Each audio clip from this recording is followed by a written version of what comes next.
Welcome to the Reporting and Investigating Elder Financial Exploitation webinar. This is the third webinar in a September and October series discussing approaches to combating elder financial exploitation. This webinar will be recorded and shared with participants after the series. For today's webinar, there are a few pods in Adobe Connect that you may use. In the far left hand of your screen, there is the Q&A box. Please submit any content-related questions to that box for the Q&A portion of the webinar. The FAQ pod next to it includes answers to a number of common questions and links to resources. The chat pod on the right of the screen is open for sharing your name, organization, and location. If you have any technical issues, share them here and a member of our team will message you to assist. Before we get started, we have a disclaimer. This presentation is being made by a Consumer Financial Protection Bureau representative on behalf of the Bureau. It does not constitute legal interpretation, guidance, or advice of the CFPB. Any opinions or views stated by the presenter are the presenter's own and may not represent the Bureau's views. Well, Hillary Dallin is the Director of the Office of Elder Justice and Adult Protective Services in the Department of Health and Human Services Administration for Community Living. Previously, Hillary was with HHS's Centers for Medicare and Medicaid Services. Prior to joining the government, Hillary was involved nationally and at the state level with benefits access, elder abuse remedies, and legal assistance for older Americans. She was a legal assistance attorney and a manager in older Americans' offices for many years. Please, I'm excited to welcome Hillary to open up today's session. Thank you so much. Greetings from the Administration for Community Living, where we share with CFPB and all the other governmental departments who have an interest in this very important topic, an abiding concern about and commitments to fighting fraud and scams that target older people in this country. Reporting of these experiences can be very complex and sometimes scary, especially when people don't know what happens after reporting. And if we had time, which we don't, I could tell you a lot of stories about my clients back when I was a legal aid lawyer, to whom I would say, look, in addition to trying to recover your losses, I really want to encourage you to report what just happened. And they would be so reluctant. Well, what's going to happen? Are they going to come and arrest me for being engaged in this? Is the FBI going to come knocking at my door? And the answer is maybe. So it is very scary. And so it's very important to understand the nature of reporting and what happens after reporting. I wanted to say that additional attention to these very important topics has included CFPB's prior webinars, many of which you will find in the resources section that will be addressed at the end of this webinar. In addition, we at the Administration for Community Living in our Office of Elder Justice, which I direct, have partnered with the Department of Justice Civil Division, which is one of the enforcement entities in this space, for a webinar series that addressed some of these very same issues. And I will provide the link to where you can find the recordings and the slides for 3 of the 4 webinars in our 2023 series, so that they can also be included in the resources for this section.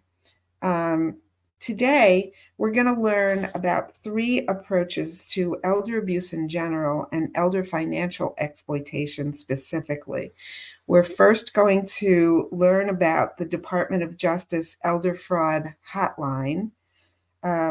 We are then going to learn more about Adult Protective Services from the National Association of Adult Protective Services, and a specific example from a state adult protective services agency about how they engage in this space of elder financial exploitation. And finally, we'll have an example of how a multidisciplinary team which is composed of many of the players, both governmental and non-governmental, at the state, local, and sometimes federal level, can come together to address these issues. And we'll have an example from Denver of how that can work in addressing elder financial exploitation. So we have a jam-packed presentation this afternoon. And without any further ado, I'd like to turn the session over to Dina so we can get started with the Department of Justice Elder Fraud Hotline. Dina? Thank you, Hillary. Hello, everyone. My name is Dina Antoon. I am one of the case managers with the National Elder Fraud Hotline, and today I'll be sharing with you some information on who we are and what we do.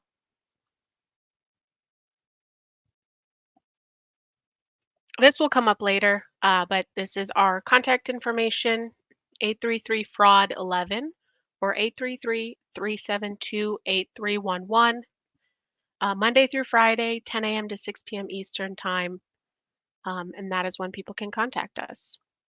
And like I said, this will come up later, so I'll get right to it. So launched in 2020, the hotline is a free resource created by the Department of Justice and managed by the Office for Victims of Crime. We provide direct services to all adults ages 60 and older who may be victims of financial fraud. As you can see, there continues to be a strong need for resources and support for older adult victims. The Internet Crime Complaint Center, IC3, publishes an elder fraud report annually.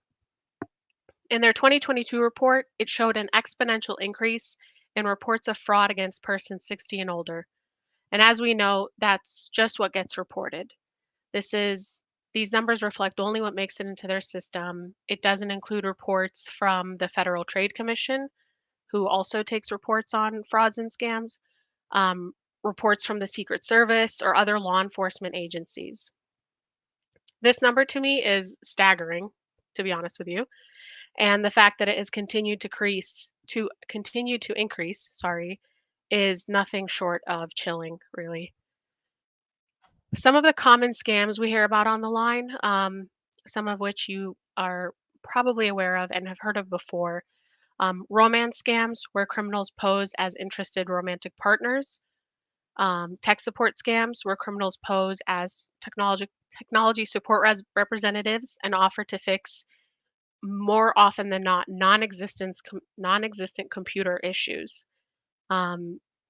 These ones, they are multi-layered is what we're seeing. The callers on the line, initially they'll get a pop-up on their screen and have it say something like, you need to call this number. And then when the callers do, they get connected with a quote unquote fraud specialist.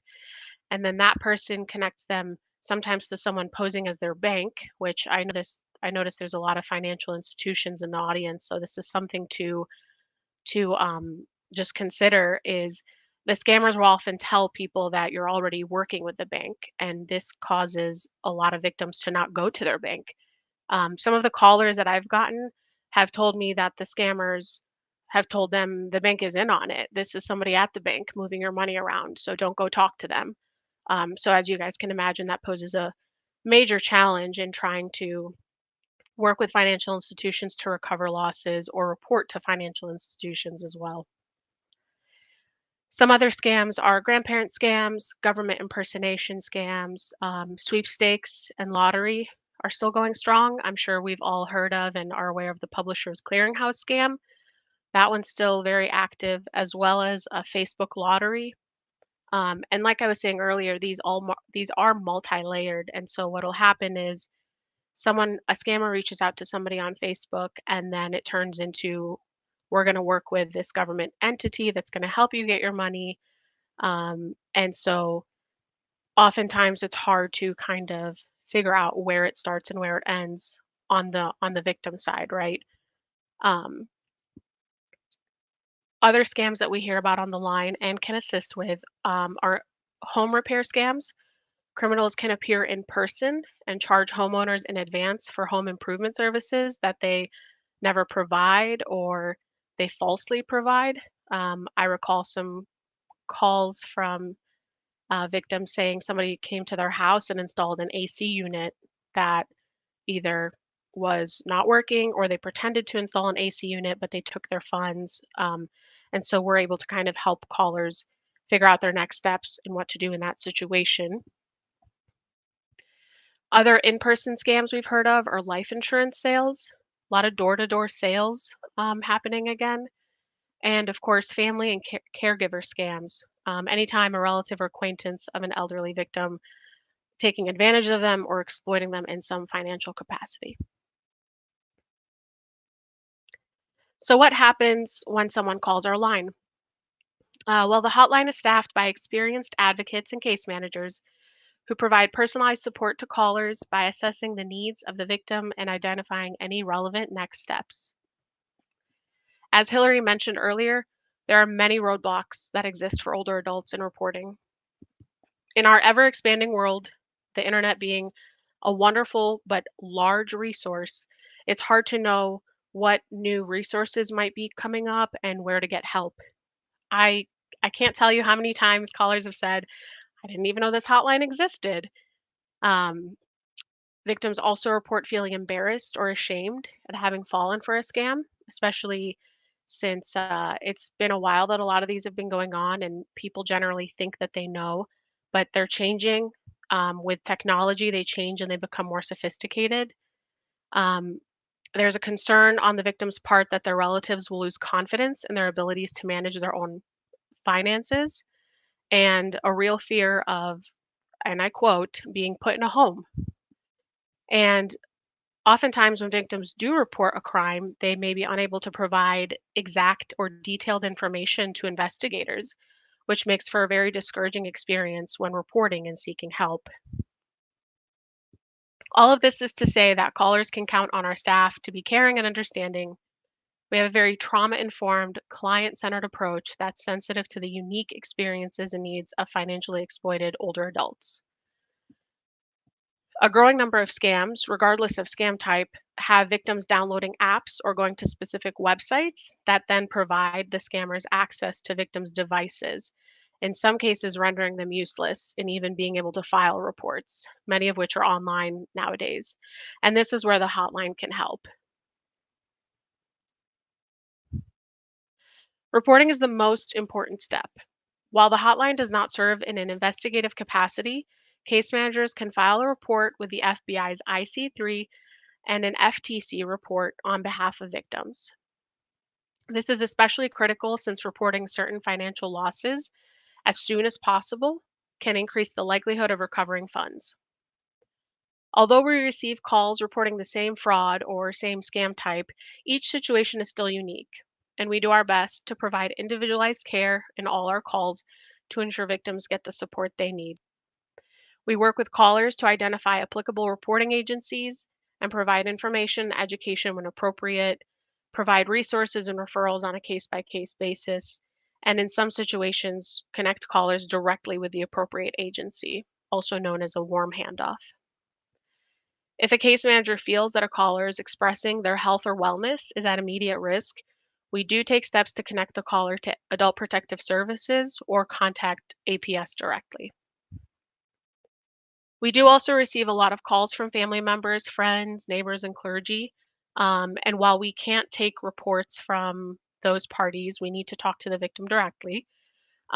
We do our best to assist, provide resources and referrals, kind of help them and provide information, education on this scam type and what it may be like for the person that's involved, as well as what it could be like for someone seeing it play out and feeling unable to help.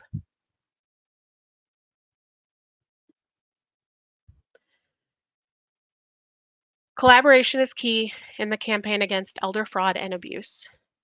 Please take down this information, pass it along, post it in your workspaces, share it among your networks. I see some people are from libraries and from financial institutions, financial advisors. Um, it'd be nice if everybody felt comfortable at any given time to share with the person they're working with what's going on, but it is a collaborative effort. And so we are here for anyone who might need us. If you or someone you know is age 60 or older and has been a victim of financial fraud, help is standing by at the National Elder Fraud Hotline. Again, this is our contact information, 833-372-8311. And we do have other languages as available. Thank you all for your time. Up next, we have Jennifer Sperry, Executive Director of NAPSA.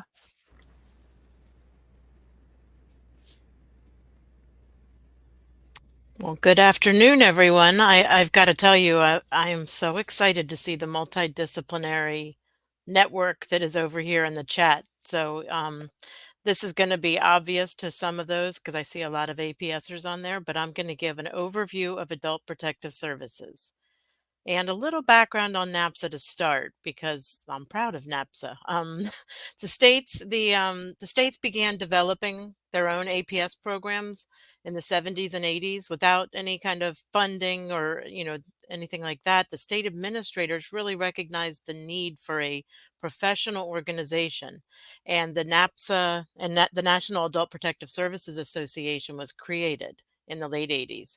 Initially, it was for APS administrators, but now we are open to APS workers of all types and allied professionals. And we are the first voice for APS in Washington, and we remain the only organization to speak for APS nationwide. And today we are now a nonprofit 501c3 and with members in all 50 states and a few of the territories. And we provide APS programs, opportunities for networking, sharing information, collaborating to solve problems, improving the quality of services for their clients and victims of elder and vulnerable adult maltreatment. Our mission is to really strengthen the capacity of APS at the national, state, and local levels.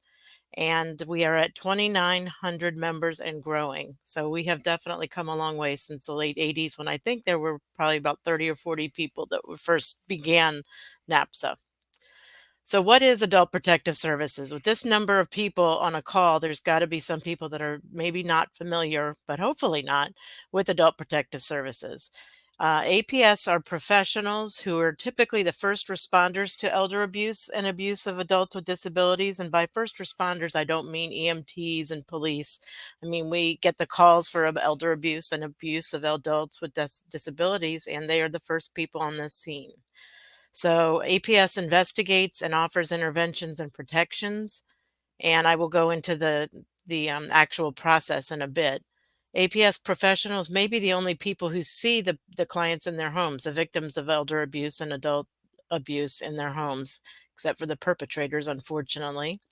We are the boots on the ground in the fight against elder and vulnerable adult abuse. And I've heard that throughout my career from a lot of financial institutions who are very concerned about their clients and say, well, you guys are out there. You're the boots on the ground. So we have the eyes in the home. And that makes this work very difficult and dangerous at times.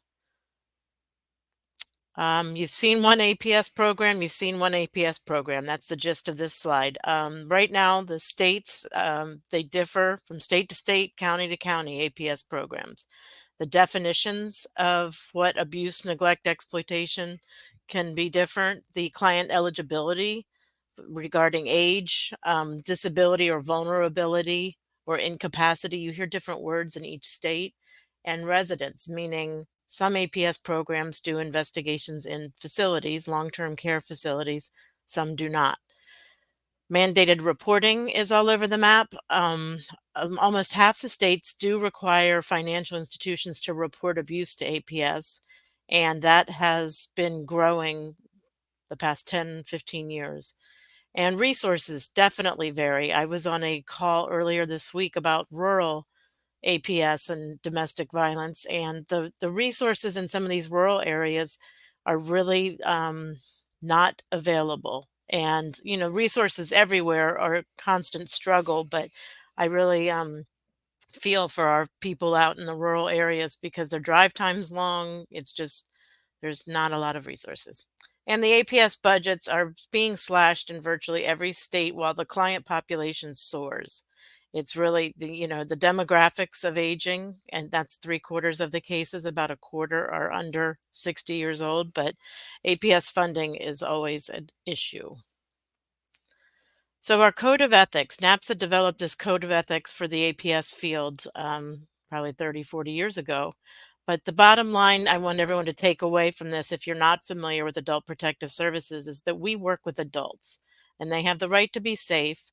They retain all their civil and constitutional rights unless some of these rights have been restricted by court action or, a court adjudicates that they do not have decision-making capacity.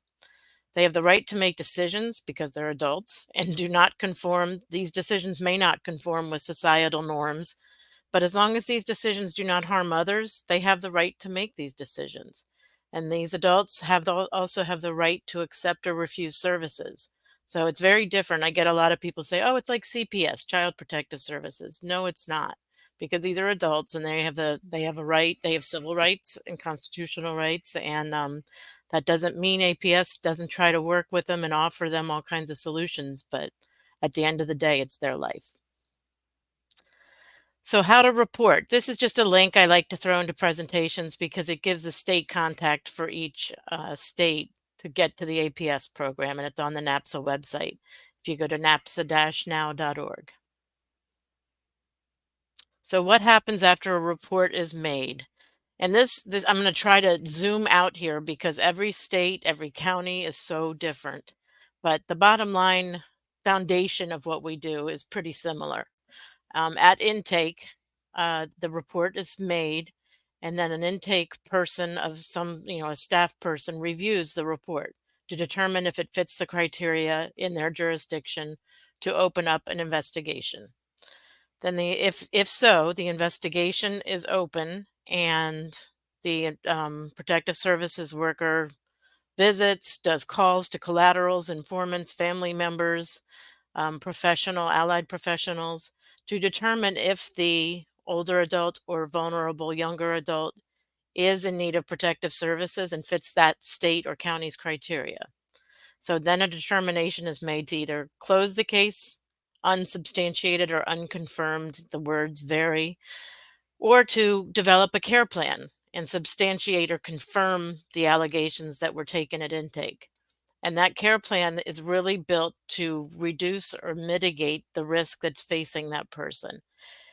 And like I said, these adults have the right to accept all or a part of this care plan to remove the risk or mitigate the risk. Sometimes we're out there, bargaining, making deals, saying just take some support 2 days a week instead of 5, whatever the case may be. And then after the care plan is effectuated or partially effectuated, the case is closed. And that is kind of the gross, broad overview of what happens after a report is made. These are 2 fact sheets that I just really like to point out because the first fact sheet is on our website, what APS reporters need to know. It just kind of gives more background and more detail about what happens after a report is made to APS. And then we partnered with the National Center on Elder Abuse and created a fact sheet titled, APS wouldn't take my report, why? Because we hear that a lot. We don't take reports on anybody and everybody. Each state, like I said, has their criteria to open a case and to start an investigation. So the need for collaboration. This is why I was so excited to see all the different disciplines in the chat. I mean, you see APS, there's attorney generals, there's banks, credit unions, mortgage companies, libraries, and elder law, legal aid, a woman's shelter. This is a dream for me to see that because our cases have such varied allegations and they're multifaceted and they really require a lot of allied professionals to assist. And we cannot do this work alone. The complexity of the cases. And I always kind of said, well, maybe it's just because we're learning more and we're realizing that, there's all these other allied professionals out there that can help us in our work. But the complexity is definitely rising. Polyvictimization is a real thing. That means that when you get a case in APS, it's oftentimes not just one allegation. It's not just physical abuse or self-neglect. It could be self-neglect and then oh, they're also getting financially exploited and they might be emotionally abused. So it's polyvictimization, not just one form of adult maltreatment. The caseload numbers are increasing. Obviously, the demographics are increasing, but the funding has not increased. So caseload numbers are going through the roof in many jurisdictions if the states are not responding and helping out with the funding. So the increased caseload numbers increases the need to collaborate and lean on partners. And obviously, the historical lack of funding, in this field is an issue. So this is just an example I wanted to point out. It's also on our website. It's a white paper, all in this together. I think we announced it in June of this year. And Joe Snyder is NAPSA's public policy chair and a longstanding member of the Financial Exploitation Advisory Board at NAPSA. And he, with some colleagues from the advisory board, put together this white paper that really highlights how APS and financial institutions work together. And what they did, this group of bankers and Joe, it was a lot of people from the advisory board. They interviewed APS programs across the country. Maybe they interviewed some of you on this call, and selected banks. And they did small banks, medium-sized banks, large banks.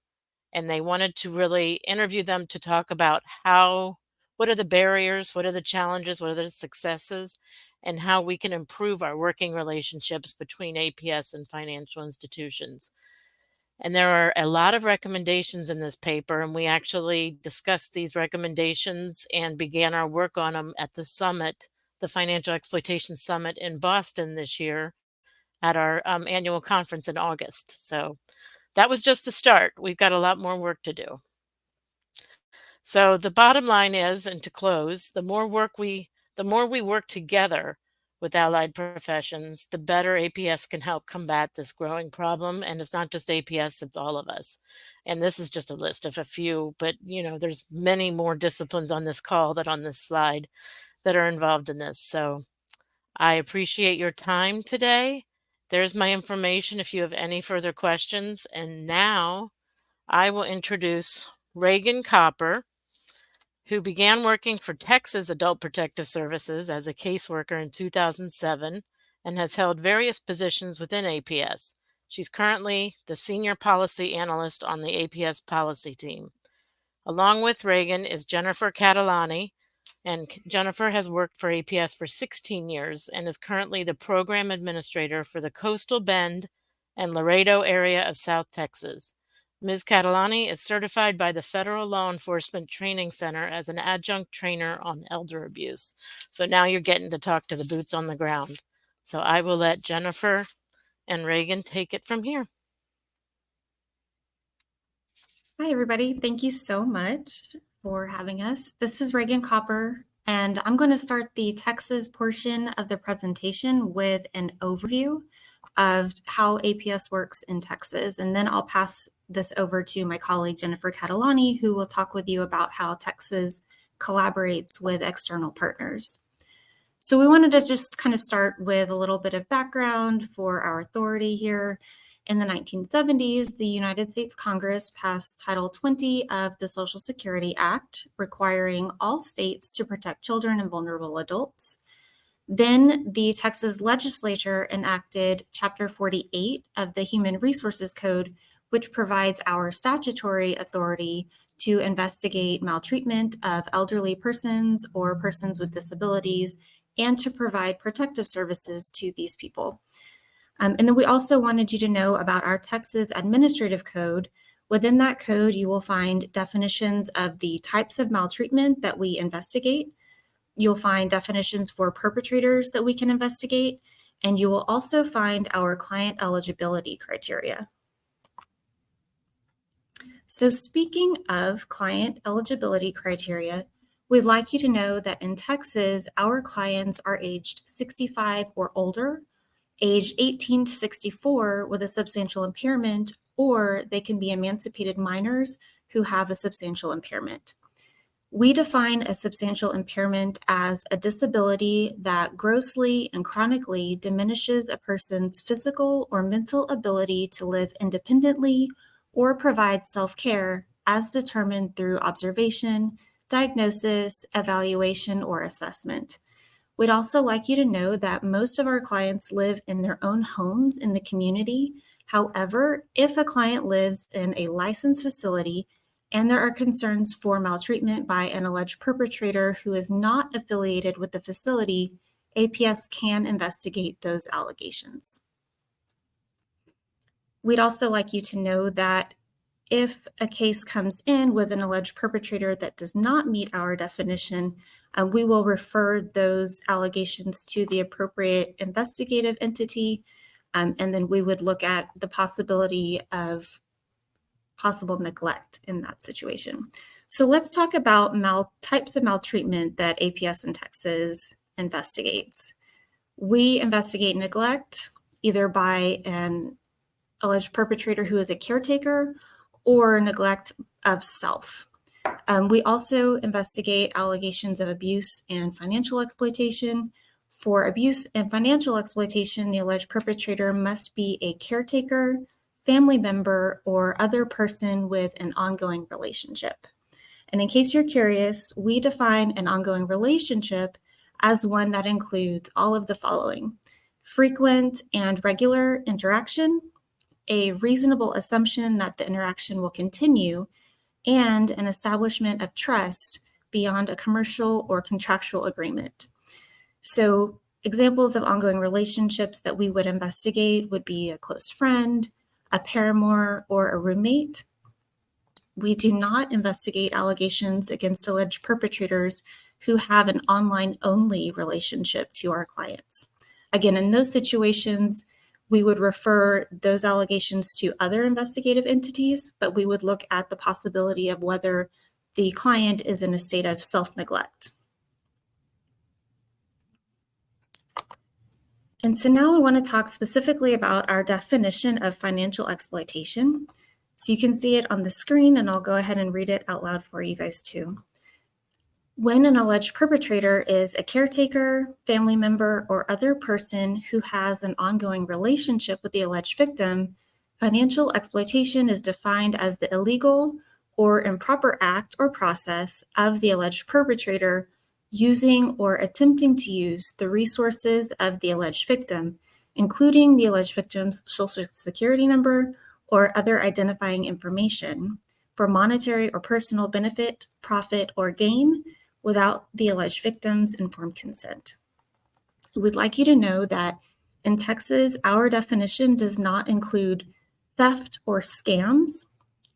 If we receive an allegation involving theft or a scam, we will assess the situation to determine if our client is in a state of neglect as a result of the theft or scam, but we refer the investigation of the theft or scam to other investigative entities. And so now I'd like to tell you a little bit about the case process in Texas. The first thing we want you to know is that in Texas, everyone is a mandatory reporter. Reports can be made 24 hours a day, 7 days a week on our online hotline, or by calling us at 1-800-252-5400. And don't worry, we have a slide at the end of our presentation that has all of that contact information. When a report is made, we need to know as much information as you can provide about our client, alleged perpetrator, and the situation. If you have names of other people who may have information about it, also, we would love to have their contact information. Reporter information is always confidential, and we do ask that reporters provide information to us so that we can contact them outside of normal working hours.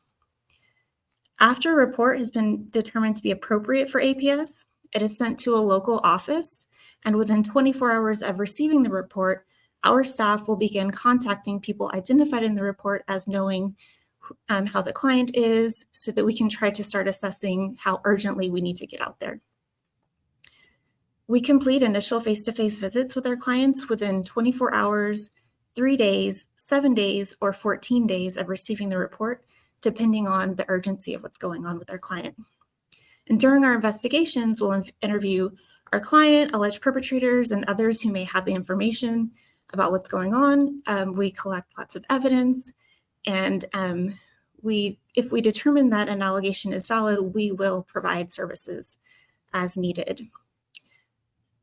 We don't keep the case open forever. We will try to get in there, resolve whatever maltreatment is going on, or at least get our client stabilized for the foreseeable future before closing out our case. So the next thing we wanted to mention is, as was said earlier, we are dealing with adults and they have rights. In Texas, our clients and our alleged perpetrators have the right to refuse to cooperate with our investigation. However, APS will continue the investigation to the extent possible before reaching a finding and eventually closing the case. When an allegation is determined to be valid, we will work with the client to create a service plan that's specific to the client and intended to reduce or eliminate further risk. Services can include financial assistance for rent or utility restoration. We'll connect them with other social services, health services, and we may even have to take some legal actions. We'd also like you to know that our clients have the right to refuse any or all protective services. However, when a client is unsafe and does not have the capacity to make informed decisions, we can request a court to allow us to provide protective services despite the client's refusal. And with that, I will pass the presentation over to my colleague, Jennifer Catalani. Good afternoon, everyone. So as mentioned previously by other presenters, we cannot do this job alone. Protecting vulnerable adults from abuse, neglect, or exploitation. We need the collaboration in partnership with our other agencies. As on this slide noticed, law enforcement, financial and securities professionals, medical and mental health professionals. We work with churches, shelters, as well as various other community organizations. Texas law does require the APS notify law enforcement anytime we suspect criminal activity during the course of our investigation, or if, of course, maltreatment may be criminal. We share our case record, including all of our evidence that we've collected after our investigation is complete with law enforcement. When there is a concern that a client needs medical or mental health care, then we collaborate with those types of professionals to obtain an understanding of the client's needs, that appropriate services can be provided to them. When there's a concern that a client may need financial assistance, including to stop misuse of funds, Texas law does require that financial institutions and securities professionals to share that information with APS to protect the client's assets. So this is a poll now. We'll give a minute for people to cast their vote. In your state, is a subpoena required before financial records may be shared with protective services? Oh, sorry, I'm on the wrong poll question.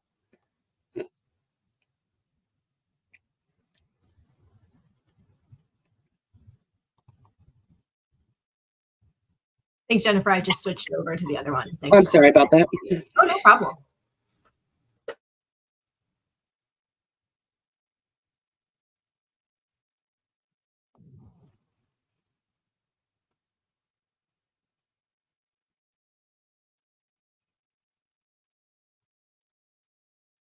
All right, the numbers are slowing down, so I'm going to end the poll and get a look at these results. Okay, great. Well, that's interesting. Yeah, the reason we ask, of course, is because in Texas, per Texas law, we do have authority to access any records or documents necessary for our investigation, service delivery, or performance of our other duties.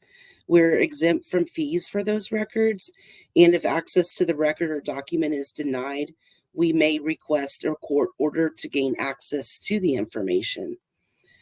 It's important to note that this authorization includes accessing financial records not only for our clients, but also for the alleged perpetrators, so that we're able to track transactions and deposits and withdrawals from our client or victim to the alleged perpetrator's accounts. Subpoenas are not required again, and typically we request things like canceled checks. We may request records for multiple bank accounts, statements, signature cards, power of attorneys that may be on file, names and contact information for individuals named on the account, and we may also request ATM surveillance footage as well. Requests can be for statements going back as long as necessary to develop a pattern of spending transactions, history, and determine whether misuse is happening.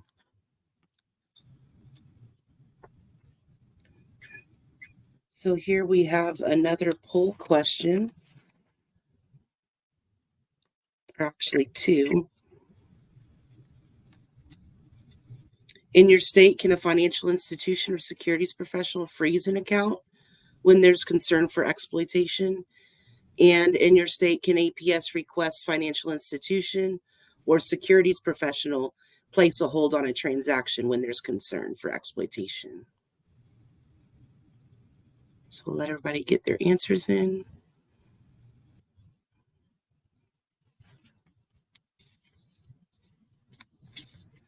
I'll go ahead and end the polls and look at the results. Awesome. Thank you, everybody.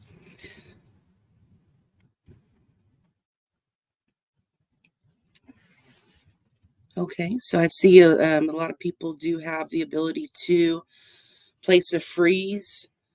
Some know that we can also do a transaction hold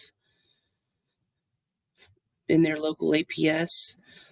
So in Texas, in 2017 and 2022, the Texas legislature passed laws to amend the Texas Finance Code and Texas Security Act to allow and at times require a financial institution or securities professional to place holds on transactions in certain cases of suspected financial exploitation of clients.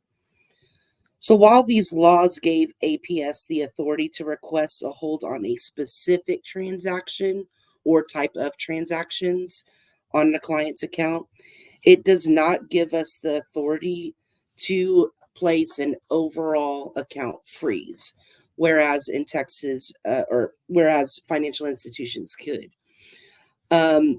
We request a transaction hold only when all other options have been exhausted. So this is, kind of last resort to protect our clients' assets.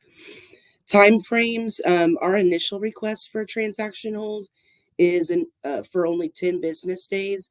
Now we can go back and request that to be extended for up to 30 days. And also the financial institutions can go to court and ask for extensions if needed. Financial institutions are immune when they are exercising in good faith and reasonable care to place or not place a hold on transaction is immune from any civil or criminal liability or disciplinary action resulting from that failure to act.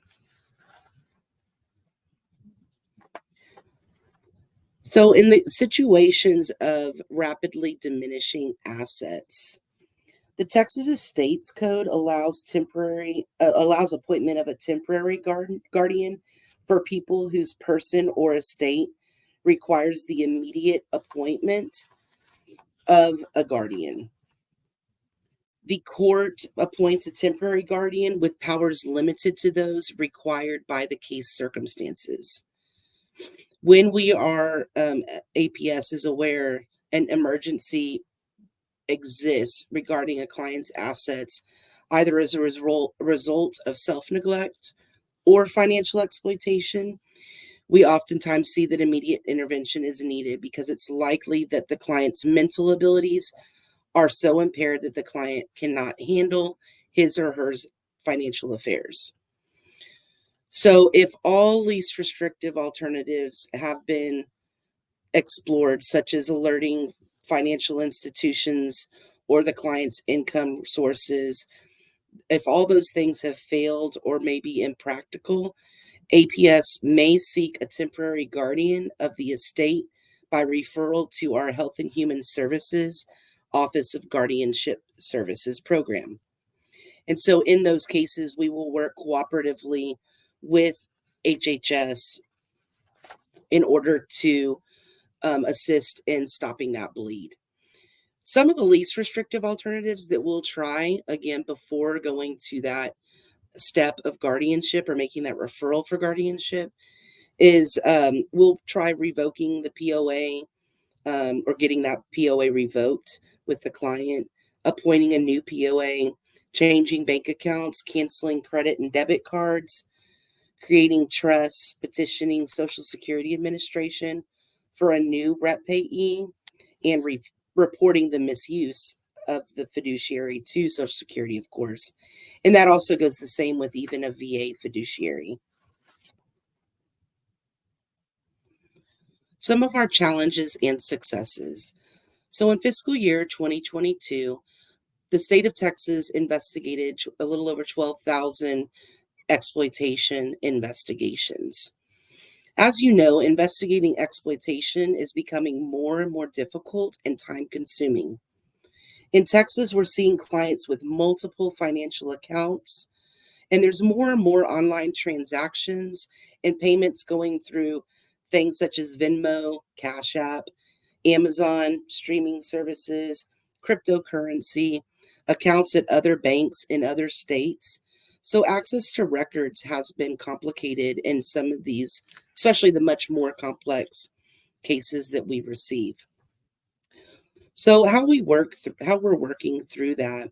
The Human Resources Code, Chapter 48, requires APS to develop and implement a system to ensure complex investigations are assigned to personnel who have the experience and training on these types of cases, and encourages APS to collaborate with other professionals who have expertise in these types of cases. So to meet this challenge of increasingly difficult exploitation cases, we have created units throughout our state, placed strategically across the state, that specialize in these investigations. They're comprised of supervisors, 6 investigators, and a financial exploitation subject matter expert. And the teams work hard to investigate and collaborate with external partners in their areas, such as law enforcement officers, district attorney offices, and of course, financial institutions. Additionally, Texas APS may refer financial records from complex investigations to a forensic accounting firm who will review the records and help to identify questionable transactions and spending patterns. At the completion of that forensic review, a report is provided to supplement other evidence gathered in the case and help the APS specialist determine whether financial exploitation exists. As mentioned before, in Texas, concerns of abuse, neglect, or exploitation of adults and children may be reported 24/7, 365 days a year by contacting the abuse hotline. If the situation is urgent and needs to be investigated within 24 hours, please call our hotline number at 1-800-252-5400. Use the txabusehotline.org website, fax number, or mailing address that are provided on the slide to report situations that do not need to be investigated right away, as these reports may take longer than 48 hours to process. Thank you very much for your time. And now I would like to turn it over to Lynn Lowe and Linda Laughlin-Pettit.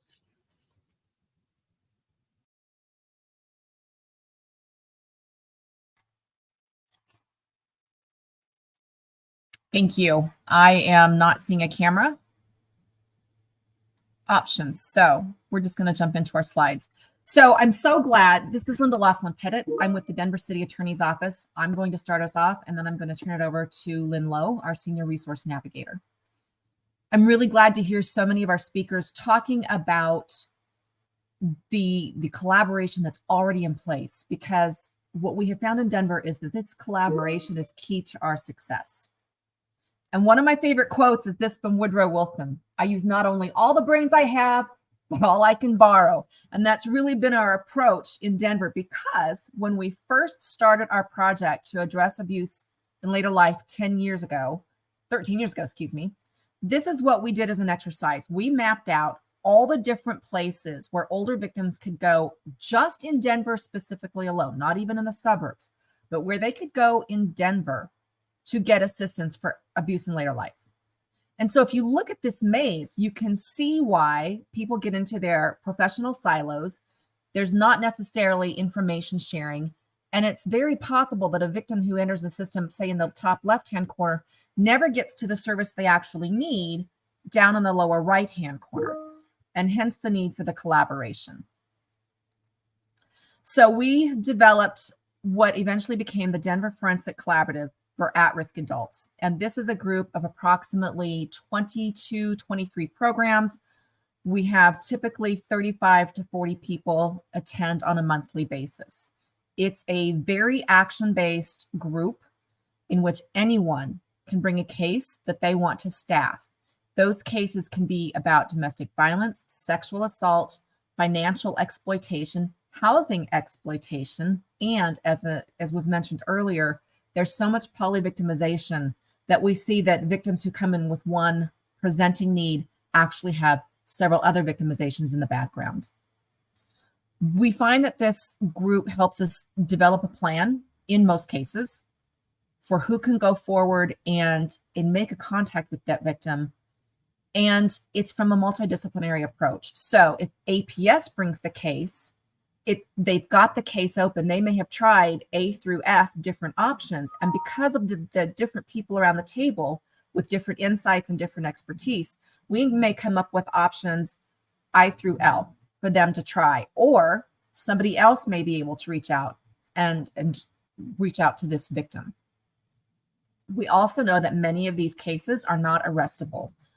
And in many of these cases, APS can't necessarily substantiate a case, but there's still this need for that victim. And then again, that's the beauty of the multidisciplinary approach. Our philosophy is that together we can better improve service delivery for that victim, certainly increase the eyes and ears of people involved. One example of that is, as a key partner for us, is our public health department, because they might be called into a home for reasons that have nothing to do with the abuse, but they get in there and they see what's happening. They can come back to our table and say, we need to get APS involved, or a victim advocate involved, or an elder service provider involved. We can also collectively identify patterns and tactics of abuse, because as we showed with that earlier grid, victims are touching the system in different places at different times, and different people may know something about that abuser. And so again, we can come together to share information, get out of our silos, and identify patterns. We believe this really helps us deliver services to victims sooner, and it definitely reduces victim isolation. And in doing so, we all share the responsibility for identifying offenders, victims, and managing cases. For those of you in APS, we were able to approach the state and get approval for our group to fulfill the state's requirement for an AP team. I don't know if that exists in every state, but it's certainly something to consider.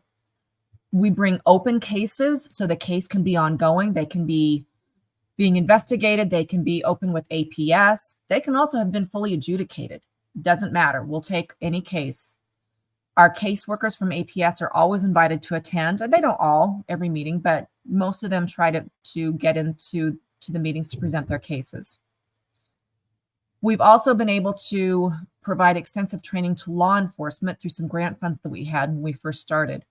And when we would have these trainings, we hand out binders, our manuals, and one detective who had been in the field for 30 years took his binder home before going into day 2 and said, I'm going to read all of this. This is a tool I have needed for decades. And finally, I know how to better collaborate with adult protective services. It was sort of this light bulb moment for all of us in the community, because it explained how each other approaches a case, which is what we also do in our DFC meetings on a monthly basis. So people understand why APS can't substantiate a case, why officers can't arrest their way out of a problem, why the medical physicians can't reveal certain information to us. Obviously, it's HIPAA. Why shelters, domestic violence shelters, can't share information back with us. And it builds those relationships. We also have consultations between meetings that are confidential so that we don't have to wait for the next meeting to staff a case.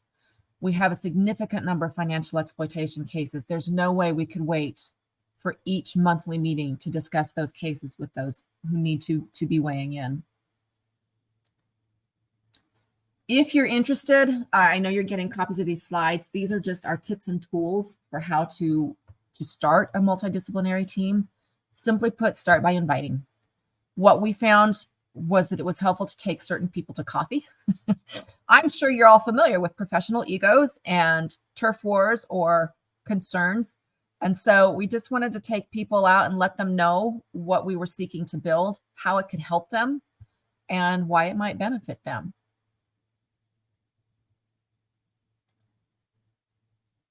We also showed them how they can use this to hook the interest of their own staff members, could benefit their own staff members for what their jobs are and give them better tools. And then at every single meeting, we try to offer a training so that people aren't just coming to discuss a case. Prior to the pandemic, it was a chance to come and network in person. Now that's gone away, but it's also a chance to get cross-training. Again, we have so much turnover in our staffs now that even though we've been doing this for 13 years, people who are new to the group don't understand what everybody's policies are and what their professional requirements are. They turn to us as prosecutors and say, why can't you just take a case forward? They turn to law enforcement, as I've said, why can't you just make an arrest? It's a chance for us to constantly be doing cross-training at the table. These are more tips and tools if you want to start a group like this. The key points I want to touch on this slide are the new languages. So in prosecution, we have our acronyms. APS has their acronyms. Domestic violence providers have their acronyms. The financial industry has theirs. And you have to help educate everybody so everybody understands what you're talking about. The other key piece is confidentiality. So with some service providers, they can't confirm or deny that they've helped a victim. In prosecution, we can. In fact, we tell our victims that nothing is confidential. So when we come to the table and we're staffing a case, if we're taking a case of Susan and we're passing it off to Safe House Denver to make follow-up, and then we want to follow up on that case the next month, they really can't share anything back with us. And that can cause some frustration with people. But if you educate people in advance, let everybody know in advance what those expectations and those parameters are, it's very helpful. There are definitely challenges to this work. There are competing philosophies, even between the DA's office and our office, with the city attorney's office, about when you can staff an open case and when you shouldn't. There are still frustrations with the system, even though now we know what APS requirements are and we know what law enforcement requirements are. There's still someone in the group who's going to turn around and say inadvertently, well, why can't you just? And so it's always that need for cross-training. But this gives us the forum to be able to do just that. The benefits, I hope, are clear for everyone. It's a great way to approach cases in new ways. I'm so excited that so many financial service providers are on this webinar, because that, for Denver at least, is the missing piece. We, again, like I said, have so many financial exploitation cases. We would love to have that industry at our table, and we're now working on a means of getting them there. It really does create more victim safety. It creates more tools for all of us, whether you're a bank teller or a prosecutor, a law enforcement officer, or an APS worker. The other benefit is that collaboration leads to more collaboration. So 4 years ago, we were able to bring our collaborative partners together, submitted a new grant proposal. And because of that, we were able to get a position funded that Lynn Lowe, who's talking to you next, has to work with victims whose cases fall through the gaps. There's no arrest and there's no APS case. Just a few months ago, we collaborated with DU's Paul Freeman Financial Security Program on another collaborative grant, which we just received. This one is through NIJ to help us create a statewide coalition to work on financial fraud and exploitation in Colorado. And you can see who the key players are here. And again, we're very excited about this. It has support from the governor's office all the way down. We're thrilled that it is not just restricted to the borders of the city and county of Denver, but it's going to be statewide and really bring even more people out of those professional silos to work together. With that, I'm going to turn it over to Lynn. Good afternoon, everybody. I am Denver's Senior Resource Navigator, and as Linda said, she is my supervisor. My position was a result of the hard work that the DFC puts together, and I have the honor of serving victims of abuse, financial exploitation, and scams.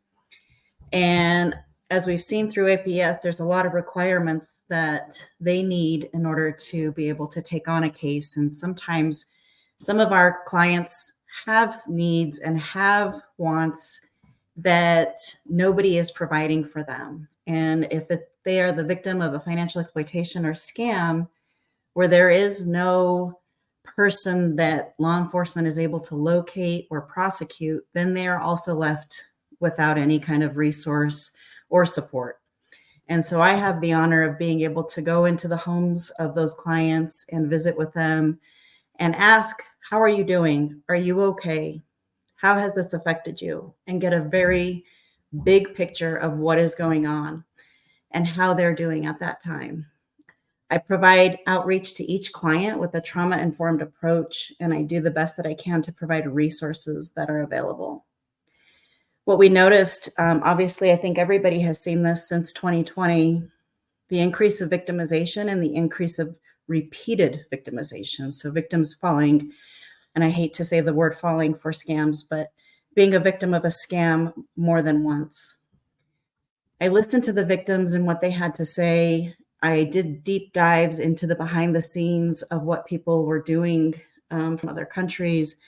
And I created a scam prevention education program that focuses on the physiological signs and red flags.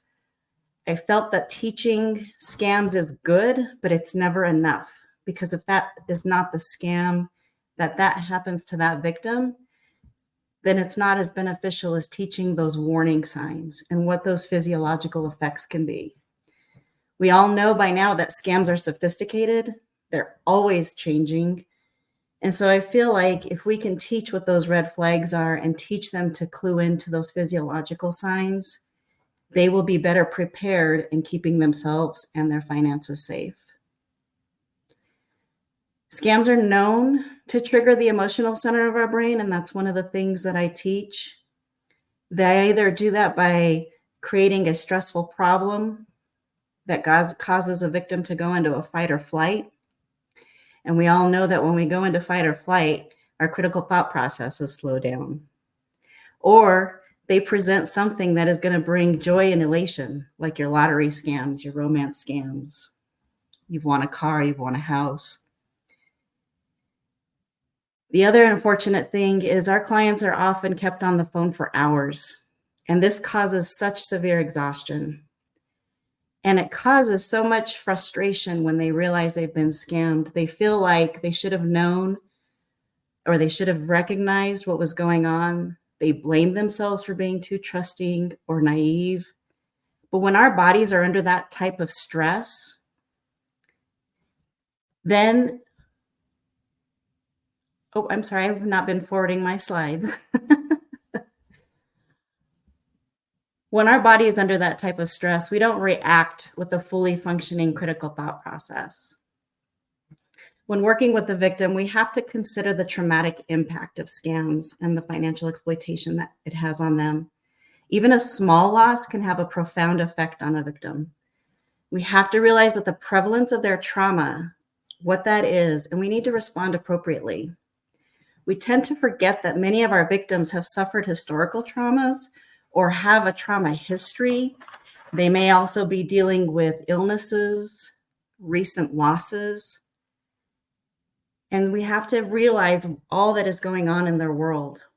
They're going to experience a range of emotions, and the length and intensity of those feelings can vary widely. They can be upset for a few days, or they can become so distraught and defeated that they can become suicidal.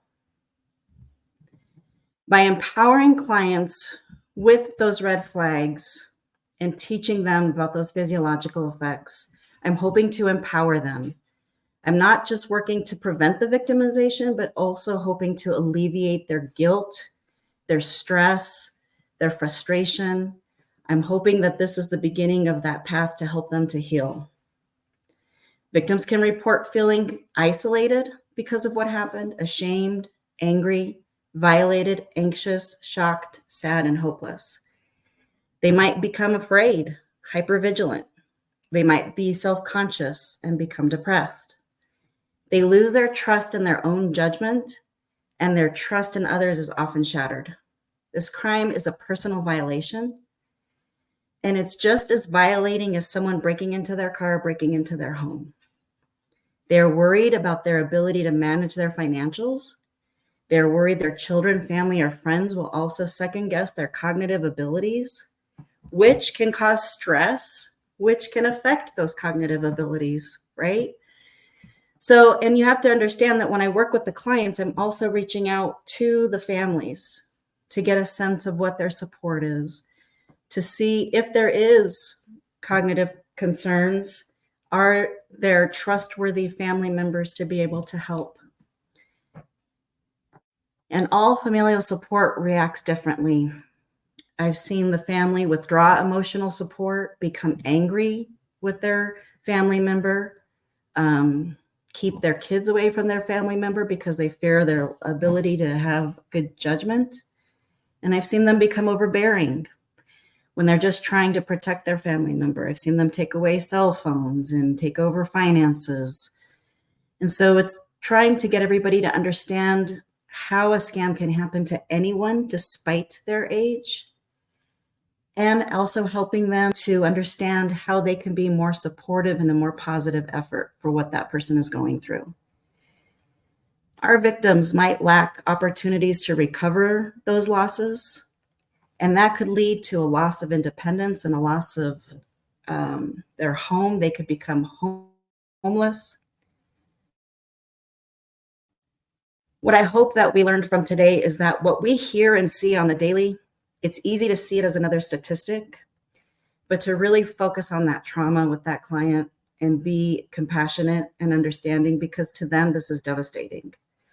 And also, when you think about the justice system, there is no justice for our financial exploitation victims and our scam victims. There's nobody going to jail. There's no restitution, and there's no victims' compensation. When we're looking and talking to them about what is going on, as Linda said previously, having those resources and being in touch with other community agencies that might be able to help and assist in the bigger picture of what's going on, because oftentimes there's a lot more going on than just that scam. Oftentimes they've been scammed before. They might be at the point where they are being used as a money mule. And there's kind of a deep hole. We call it the deep hole when they are in deep with the scammers, and it's constant communication and different routes of communication. And being able to step in and help that and assist and help that client see how to recognize those signs, I think is key. We have to assume that all of our information is out there, every single one of us. That once we opened the Pandora's box of the internet, we have to really focus on protecting ourselves on a micro level, our finances on a micro level, our information on a micro level. And that's what I hope that we can begin teaching our communities. Thank you.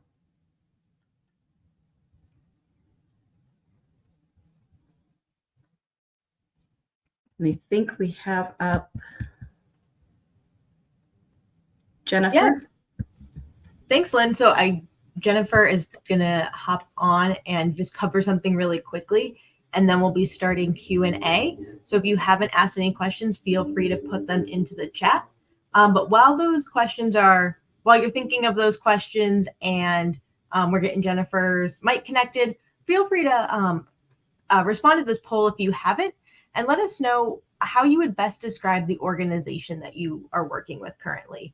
And if you are in that other category, go ahead and put that in the chat so we can know where you're coming from. As all our speakers noted, we have an audience that's across multiple disciplines, and it takes everyone working together to have collaboration to address elder financial exploitation. All right, so thank you. Can you hear me?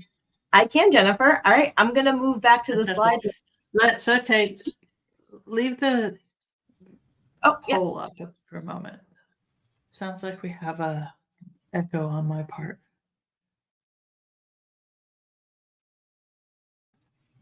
Okay, it looks like the poll has almost concluded.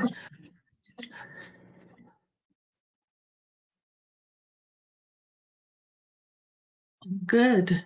Go to the slide.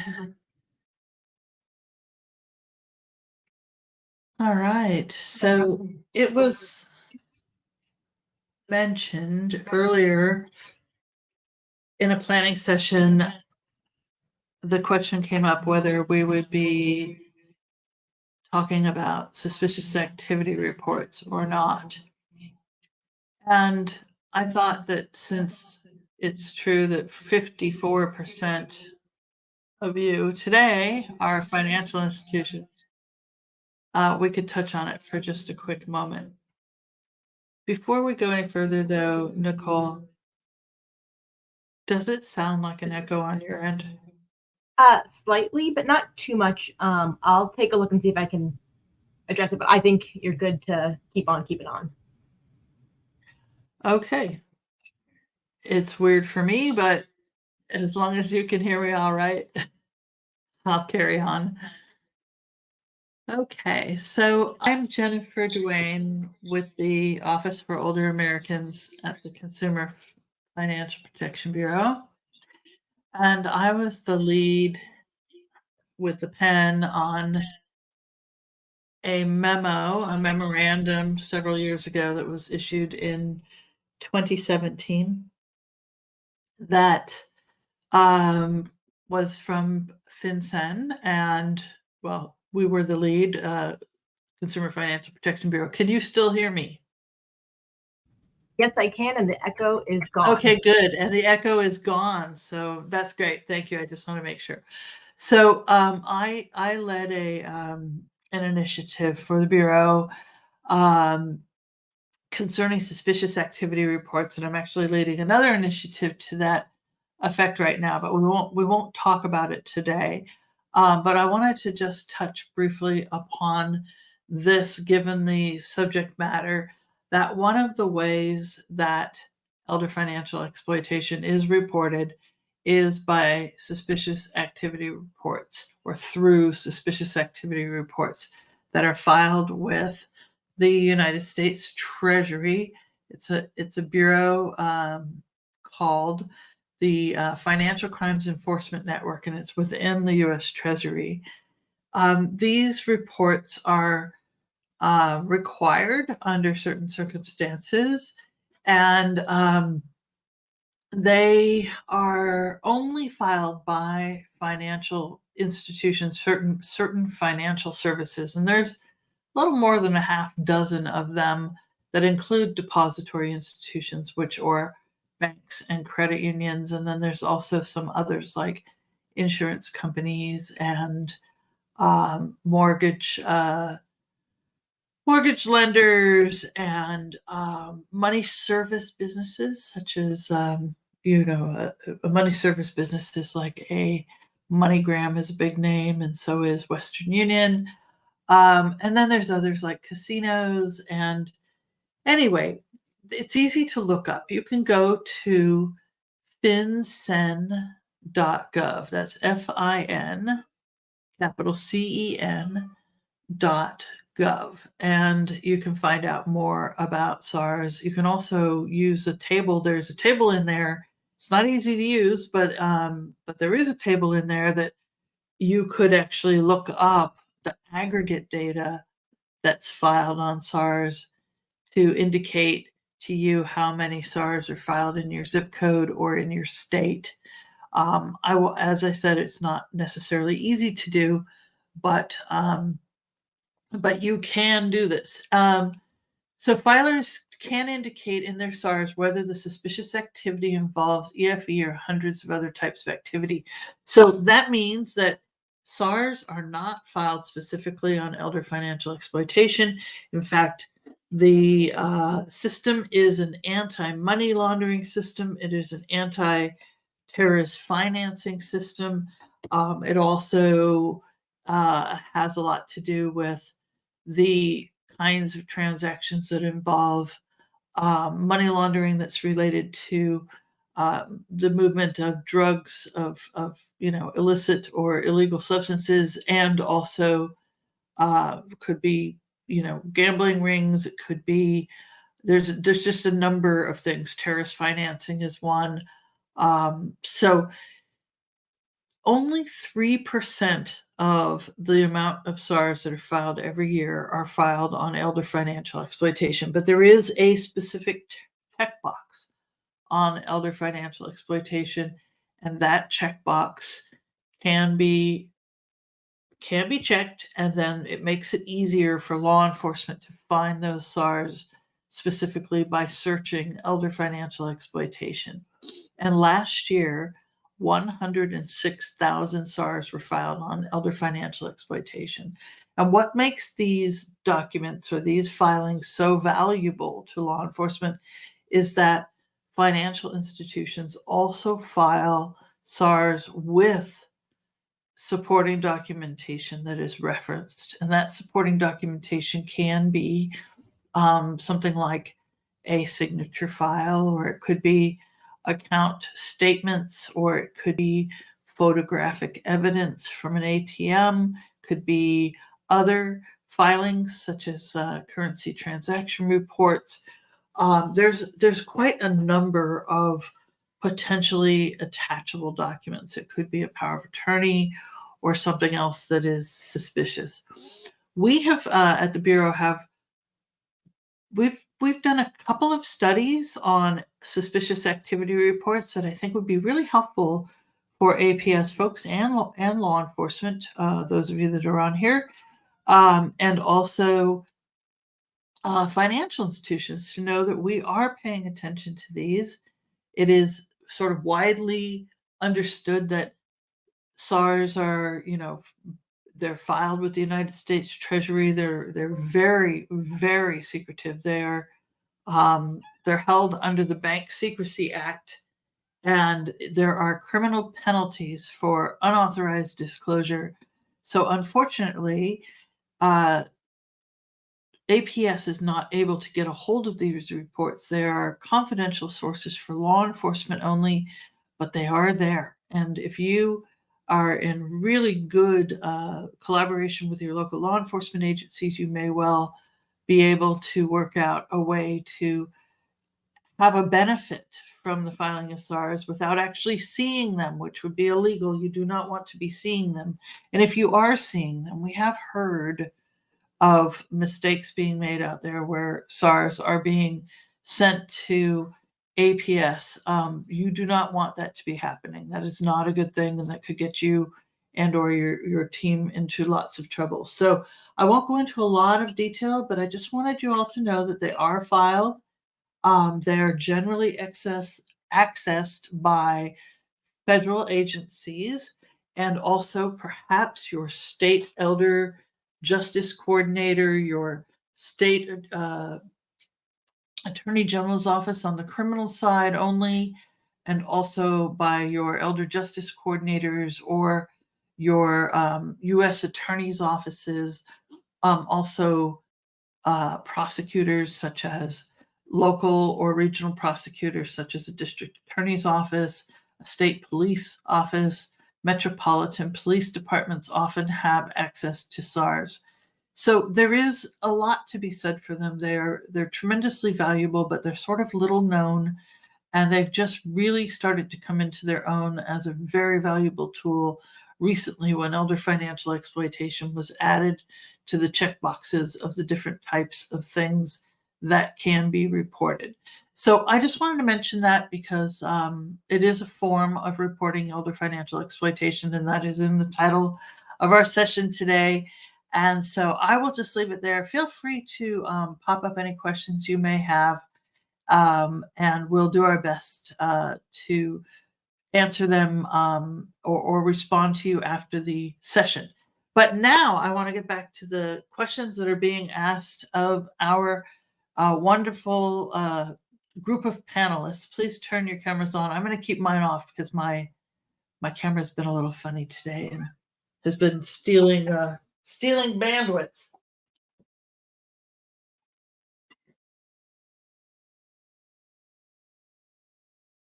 There we go. Okay. I see familiar faces.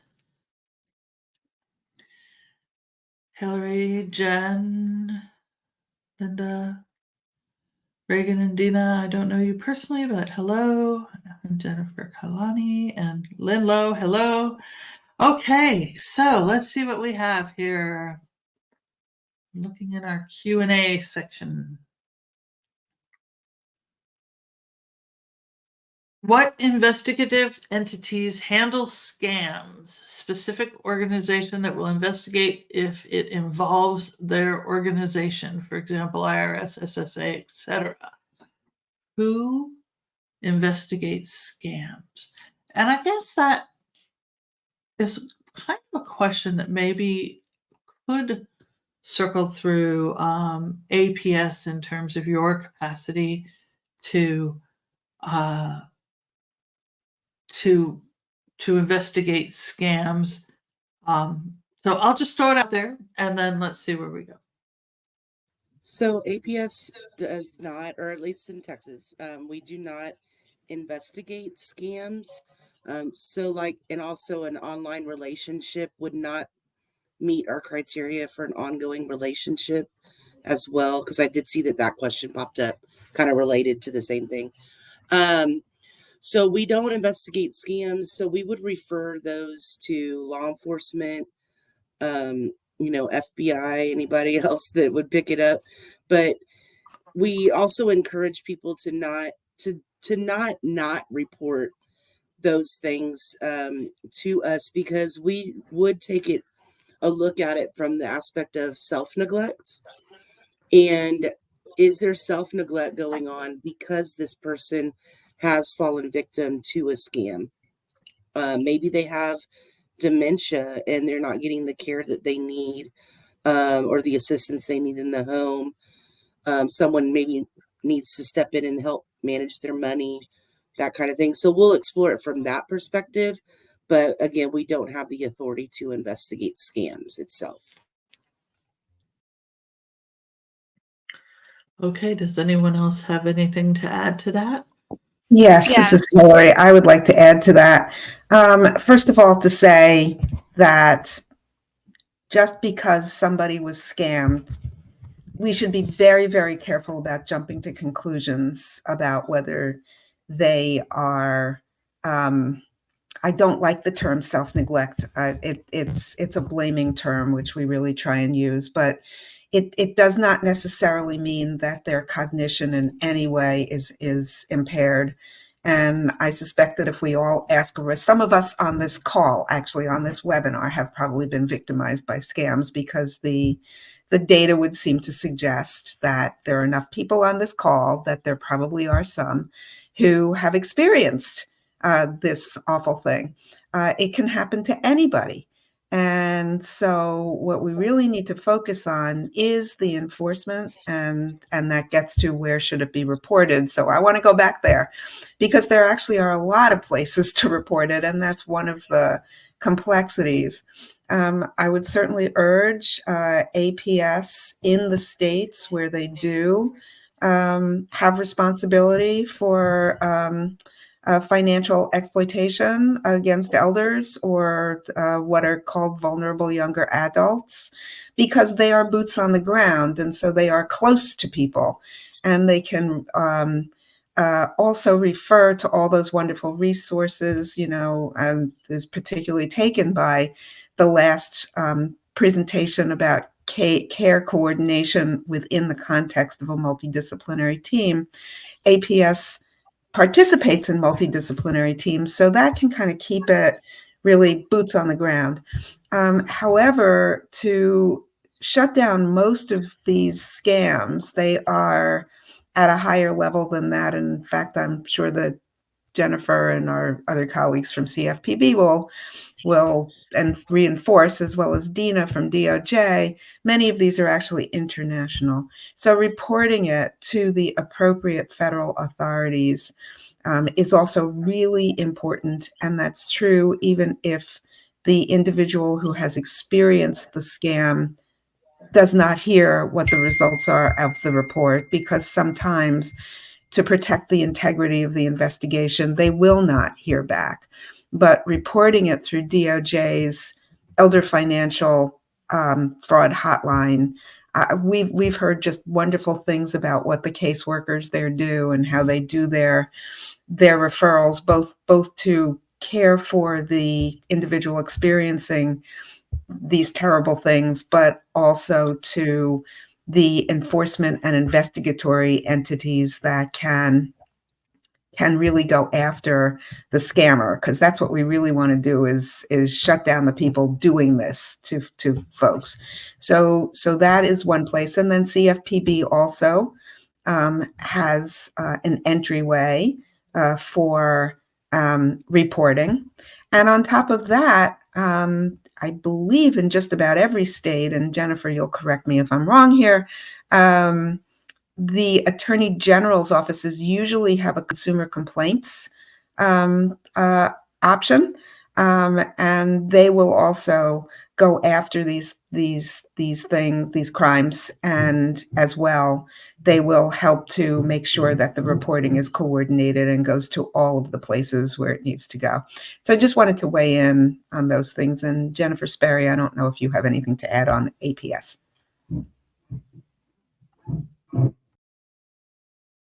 Jen, you're on mute.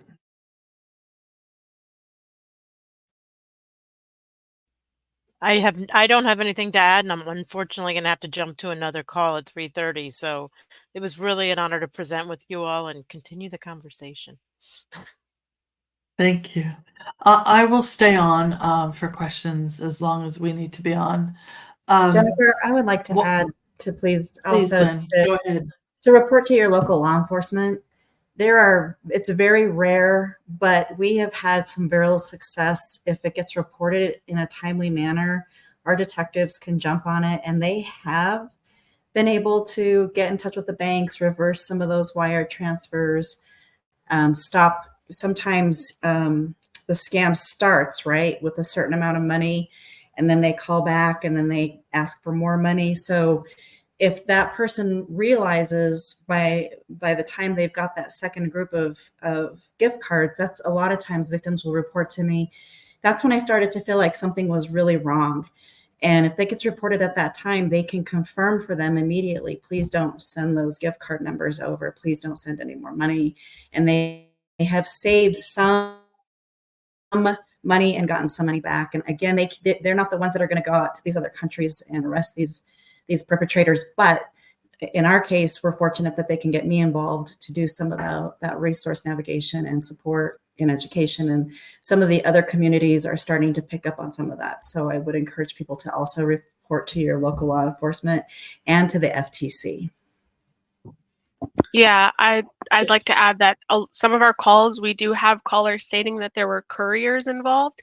So some of these scams, people are actually coming to people's houses to pick up cash, and in which case local law enforcement, that is absolutely their jurisdiction. They can take the steps to do what they need to do necessary to do what is necessary. And so sometimes the narrative that local law enforcement doesn't have jurisdiction over these scams can hinder these reports. And while that may be true to some capacity, local law enforcement still works with the FBI, still works with other investigative agencies and authorities.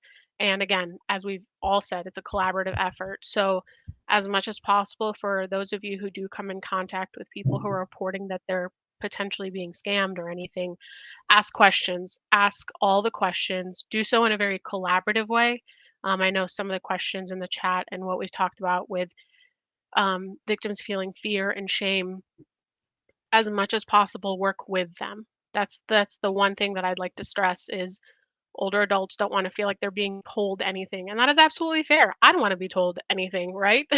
So as much as possible, we're working with you to keep you safe. I've said that on the line before. And so ask these questions, because if I hear something about, oh, well, they sent me this letter in the mail. Okay, now we can report to United States Postal Inspection, right? So when you guys are asking who investigates the scams, it really depends sometimes on the components of the scam itself. Are they being contacted through mail?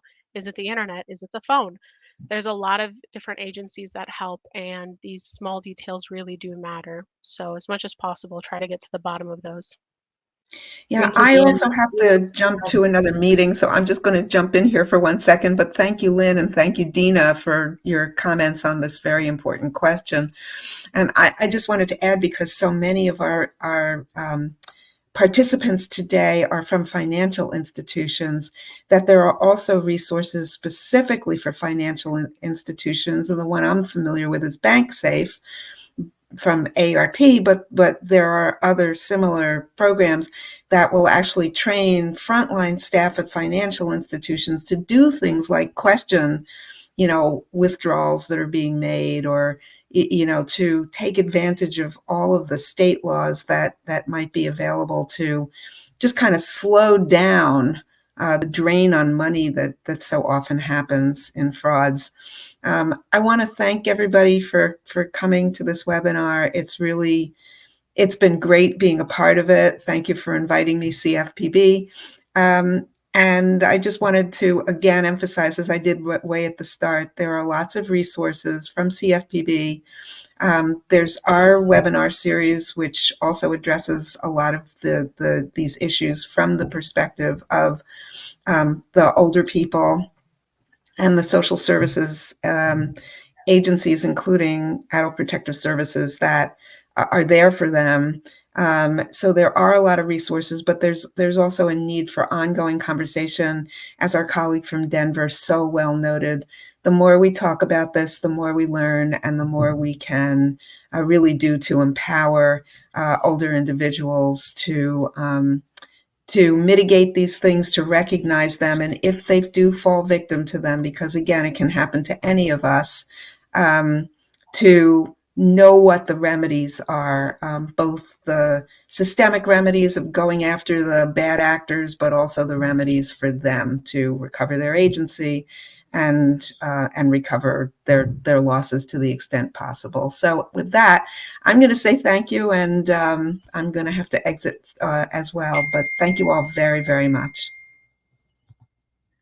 Thank you, Hillary. All right, so let's hang in here for a minute. I'm really glad this conversation is happening. This is Jennifer again, since you can't see me. So yes, we're learning a lot more about scams and how they happen. Some of them are just impossible. It's just money gets, the older person gets contacted. They're sent somewhere to get a certain type of an instrument to transfer funds. They do it secretly. They're told, they're coached to do it secretly. They do it and the money's gone. It doesn't mean that they couldn't be discouraged from doing it a second, third, or fourth time. So there's always hope. But what I have been discovering, just sort of as a pattern over the last few years, is that there are domestic scammers. Not all scammers are overseas. There are quite a few that are onshore. They may be out of state, but they may not be. But they are sometimes using the same scams that offshore folks have been using, and they're using them domestically or nearby. There are fraud rings or scam rings or criminal rings that operate inside of our country and who can be stopped. And financial institutions have an opportunity through their payment systems and payments professionals who operate those payments, who move the money around, to potentially put a stop to a transaction in time, especially if it's going through intermediary banks. So maybe this needs to be a topic of conversation specifically for one of these sessions, is how does this work? What is this payment system? And if you're an APS worker or an APS investigator or a law enforcement, or you're a financial institution and you have an at-risk elder, how do you deploy these various aspects of intervention or interdiction? I think we have a lot of lessons to learn from each other. So I'm going to let Linda, do you want to speak for a moment? And then we can move on whenever y'all are ready. Yes, I'm so sorry to interrupt, Jennifer. I also have to run. It's been a great honor to be amongst this group of panelists. Thank you so much for this opportunity. Have a great day, everybody. Okay. No problem. Thank you, Linda. All right. Do you four want to stay on a bit to answer a couple questions, or do you think we need to wrap it up here? We are definitely 6 minutes over time. It's up to you. The cameras are rolling, so. Are y'all good? Speaking Stay from on me, and- I would. Yeah. I know Jennifer Catalani and I are actually, we have our Texas APS conference happening this week, and I know we would like to get back to some of our workshops if we could. Okay. So we'll do that then. Okay, if there's any questions specifically for us, we would be happy to answer them. If y'all want to just send them to our email addresses that were provided in our PowerPoint, we're happy to provide whatever information we can about APS in Texas. Okay, so there we have it. We're going to wrap it up then. Thank you all so very, very much. And for those of you that are still on, if you have specific questions, we will take them up in the chat here as we're closing out, and then and we'll do our best to post some kind of a response from our speakers as we post all of our videos for later viewing. So hopefully we'll be able to address that as well. So thank you all so much for joining us today. I hope you got as much out of it as I did. And we look forward to seeing you at our next series of seminars, which will be coming up soon. I don't have exact dates for you at the moment, but you are on the mailing list, so you will hear about it. And thank you again. And do keep the chat rolling with whatever your comments are or questions you may have. Have a great day.